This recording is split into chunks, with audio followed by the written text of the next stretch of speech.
Rencana Tuhan tidak pernah gagal. Shalom saudaraku yang dikasihi Tuhan. Seringkali kita tidak memahami mengapa Tuhan mengizinkan penderitaan, penolakan atau jalan hidup yang begitu berat. Namun saudara, apa yang hari ini terasa membingungkan, suatu saat akan menjadi bukti bahwa Tuhan sedang mengerjakan sesuatu yang indah di dalam hidup ini. Dalam Kejadian 45 ayat 1-8, Yusuf akhirnya memperkenalkan dirinya kepada saudara-saudaranya. Alih-alih saudara membalas dendam, ia justru melihat bahwa di balik semua penderitaannya, Tuhan sedang menggenapi rencananya untuk menyelamatkan banyak orang. Kisah ini mengingatkan kita bahwa rencana Tuhan tidak pernah gagal. Sebelumnya, mari kita bersatu dalam doa. Bapa di surga, terima kasih atas kasih dan penyertaan-Mu dalam setiap musim kehidupan kami. Bukalah hati kami ya Tuhan, agar melalui firman-Mu kami terus belajar untuk percaya bahwa rencana-Mu selalu baik dan tidak pernah gagal. Dalam nama Tuhan Yesus. Amin. Mari kita baca Kejadian 45 ayat 1-8. Ketika itu Yusuf tidak dapat menahan hatinya lagi di depan semua orang yang berdiri di dekatnya. Lalu berserulah ia, "Suruhlah keluar semua orang dari sini." Maka tidak ada seorang pun yang tinggal di situ bersama-sama Yusuf ketika ia memperkenalkan dirinya kepada saudara-saudaranya. Setelah itu menangislah ia keras-keras sehingga kedengaran kepada orang Mesir dan kepada seisi istana Firaun. Dan Yusuf berkata kepada saudara-saudaranya, "Akulah Yusuf. Masih hidupkah Bapa?" Tetapi saudara-saudaranya tidak dapat menjawabnya, sebab mereka takut dan gemetar menghadapi dia. Lalu kata Yusuf kepada saudara-saudaranya itu, "Marilah dekat-dekat." Maka mendekatlah mereka. Katanya lagi, "Akulah Yusuf, saudaramu yang kamu jual ke Mesir. Tetapi sekarang janganlah bersusah hati dan janganlah menyesali diri, karena kamu menjual aku ke sini. Sebab untuk memelihara kehidupanlah Allah menyuruh aku mendahului kamu. Karena telah 2 tahun ada kelaparan dalam negeri ini, dan selama 5 tahun lagi orang tidak akan membajak atau menuai. Maka Allah telah menyuruh aku mendahului kamu untuk menjamin kelanjutan keturunanmu di bumi dan untuk memelihara hidupmu sehingga sebagian besar daripadamu tertolong.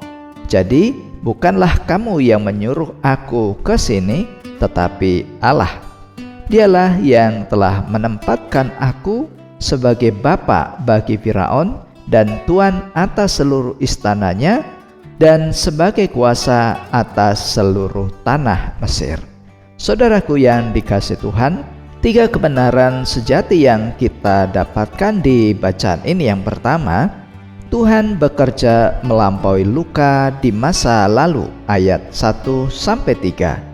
Saat Yusuf menyatakan jati dirinya, suasana dipenuhi air mata.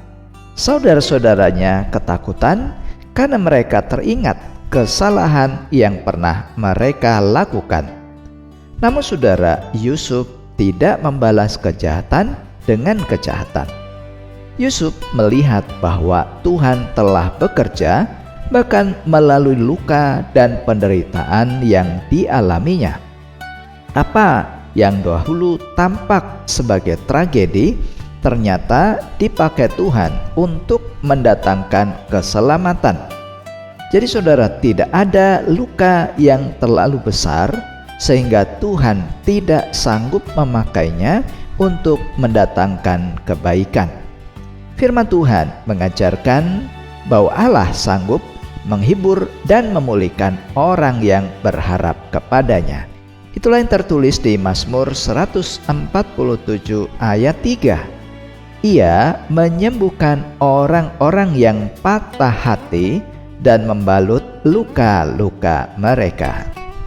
Dan yang kedua, saudara, Tuhan mengubah kejahatan menjadi berkat di ayat 4 sampai 7. Yusuf berkata bahwa Allah lah yang mengutus dia ke Mesir untuk memelihara kehidupan banyak orang.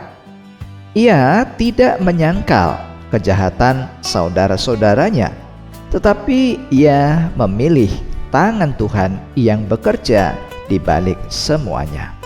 Seringkali, saudara, kita hanya melihat masalah, sedangkan Tuhan sedang mempersiapkan berkat yang lebih besar. Apa yang tampak sebagai kegagalan di mata manusia dapat menjadi alat di tangan Tuhan untuk menggenapi kehendaknya.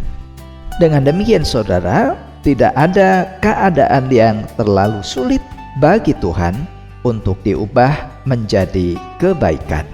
Amsal 19 ayat 21 berkata, "Banyaklah rancangan di hati manusia, tetapi keputusan Tuhanlah yang terlaksana."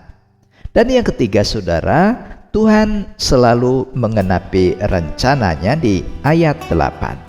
Yusuf menegaskan bahwa bukan saudara-saudaranya yang mengutus dia ke Mesir, melainkan Allah. Pernyataan ini menunjukkan iman yang dewasa. Yusuf percaya bahwa Tuhan memegang kendali atas seluruh perjalanan hidupnya. Demikian jugalah, saudara, dalam hidup kita pada masa kini.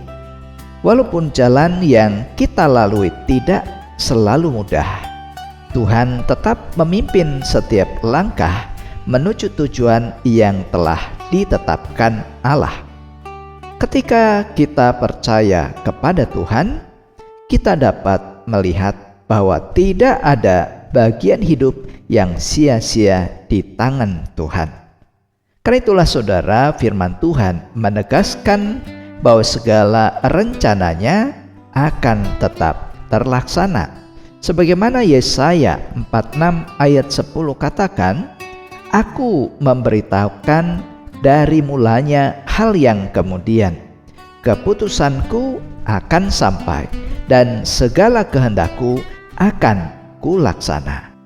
Jadi, saudara, percayalah bahwa Tuhan tetap bekerja sekalipun kita belum memahami jalannya. Mari kita terus belajar untuk melihat tangan Tuhan di balik setiap peristiwa kehidupan ini. Dan mari kita juga tetap terus berpegang teguh pada keyakinan bahwa rencana Tuhan atas hidup kita tidak pernah gagal. Mari kita bersatu dalam doa. Bapa yang penuh kasih, kami bersyukur karena Engkau memegang kendali atas hidup kami. Tolong kami ya Tuhan untuk tetap terus percaya ketika menghadapi masa-masa yang sulit, dan mampukan kami untuk melihat bahwa rencana-Mu selalu baik dan sempurna dalam hidup ini.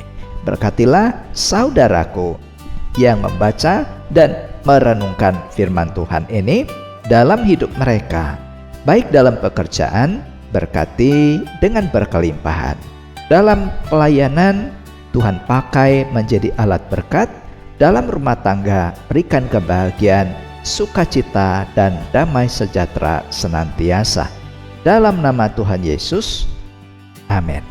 Saudara, mari arahkanlah hati dan terimalah berkat Tuhan. Kiranya Tuhan memenuhi hati saudara dengan iman untuk tetap percaya kepada seluruh rencana Allah, menguatkan langkah saudara dalam setiap proses kehidupan, dan membawa saudara untuk melihat penggenapan janji Tuhan pada waktu yang tepat.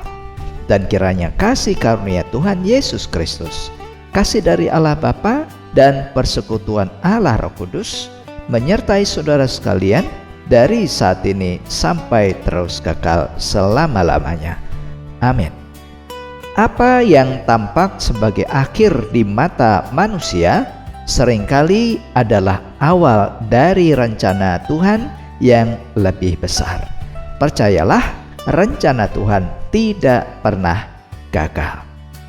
Jika membutuhkan konseling, doa, atau percakapan pribadi, saudara bisa menghubungi nomor yang tertera pada video ini.